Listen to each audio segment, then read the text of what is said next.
I bought this farm 6 years ago on April 14th. I fell in love with the place as soon as I saw it. I think it's a beautiful farm. But it was all grown up and covered with garbage. So we took several truckloads of garbage out and cut all the brush and built the barn and the fence and the house, did everything. When I decided to open a restaurant, I asked my good friend Hans Decker what would be a good name for it, and he immediately said Cox-Roosevelt, because my friend Hans is a major collector of political memorabilia, and that the 1920 presidential campaign of Cox-Roosevelt running against Warren G. Harding is his favorite campaign. And if that makes any sense to anybody, I'll be surprised, but that's why it's called the Cox-Roosevelt. When I started cooking, I wanted to decide I'd open a restaurant, and the easiest and least risky place would be right here in my own house. And there's no menu, you just get whatever I feel like cooking. I try to get everything locally. There's always, maybe 7 or 8 courses. I usually start with a soup and a salad, and when that's finished, I'll serve a main dish and a side dish. And when my guests finish that, I serve another main dish and a side dish. Then after dinner, when someone says so, I serve dessert, and usually 2 desserts.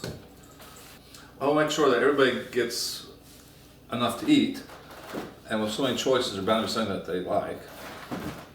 I only have 2 tables. So 6 is ideal, and 12 is ideal. Anything from 2 to 12. It's $45 a head, and I do not have a liquor license or a wine license. So people usually bring their own wine, but they're welcome to whatever I have, and there's a wine cellar downstairs and a little bar right there in the dining room. And I don't charge for any of that, because I'm not allowed to. It's up to my guests when they come. It's reservations only, and people have to call a few days in advance, and we'll work out a time then. I'm licensed as an inn because the health department said I could not serve food to the public out of my own kitchen. So I asked, well, how do you explain a bed and breakfast? He said, well, you can do that. So I'm licensed as an inn, which only means I'm not allowed to advertise solely as a restaurant, and I must offer a place to sleep. And there's a guest suite upstairs, and it's $5,000 a night. I offered it. People who spend the night, I don't charge anybody. And I'm building a guest house right now. It's under construction right now. I just planted a maze this year. There are only about 300 permanent mazes in the whole world. There's one here.